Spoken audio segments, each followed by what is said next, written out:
BMW have created such a cult following with the 1 Series M Lite. When it was first launched, it represented awesome value for money, and it still does today with those spectacular finance deals you can get on a brand new M140i. And on the used car market, a 2013 M135i with 30,000 miles are worth as much as a brand new Ford Fiesta. So here is some sort of review of my impressions with the M135i, which isn't much because it was chucking it down with snow. So you can probably guess what happens next. Apologies for the stupidity.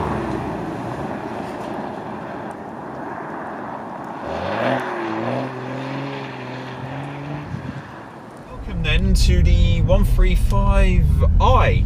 Now, I've driven various different BMW 135i's. The first one I drove was Joe Achilles' one. Oh my god! His one when I first met him about a year ago, and I've driven 140 since, but I've never really done a review video on one before. So yeah, this isn't going to be much of a review really, because it's snowy in the UK and there isn't much to do. I'll tell you one thing though, it's good at doing U-turns. So, Tricolore Performance, Matt has handed me the keys to his one, and it's running a Remus exhaust. It's got 340 horsepower. The reason why I'm driving this is because not only do I have an excuse to do big angle slides, 135i's, the early shape cars, they're good value for money, you know, really good value. I mean, this one's probably worth about 16,000, 17,000 pounds, and when you think it, that's just awesome value. It's ridiculous how much car you get for the money. And I'm just sliding around all over this shop. Hasn't got a differential, but then I suppose you could stick one for not a lot of money, cheaper than what you would do with BMW, and it's proper. Sorry, I'm just concentrating on how much slides I'm doing.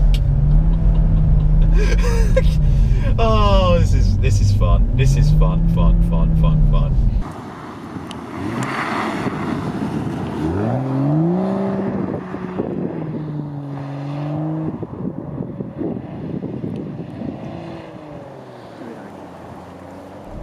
So, things to love about the 135i. Well, 3-litre twin-scroll turbocharged straight 6. It's just brilliant, isn't it? You know, hasn't got anywhere near the lag you want it to be. Makes a great noise. Makes a better noise than the F80, M3 and M4s in my opinion.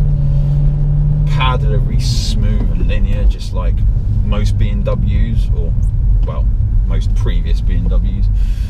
Steering's really nice, doesn't have that variable ratio jockey crap, which is just brilliant because you don't need that. This one's got the 8-speed ZF gearbox, which, as well, I don't have to say much, do I? It's a proper gearbox, isn't it? The upshifts are, well, upshifts and downshifts are there, as I say it, as quick as a dual clutch really.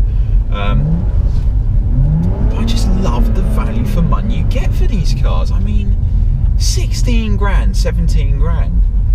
These are cheaper than Fiesta STs when they're new. It's just unbelievable. You do get a hell of a load of car for the money. Yeah, they do look very discreet. They might not look as exciting to most people, but as a driving tool, you just can't knock it.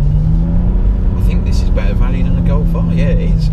Way better value than a Focus RS, and it's got a handbrake too, which helps.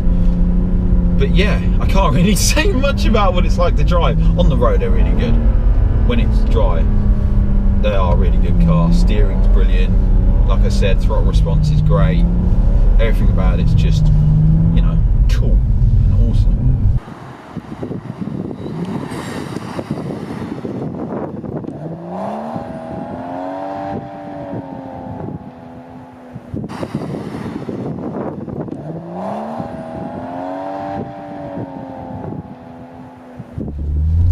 you one thing though, this car's running on the Michelin Pilot Supersport tyres, and it's dealing with the snow pretty well, you know. Normally BMWs get stuck, but this is fine. This is all right actually.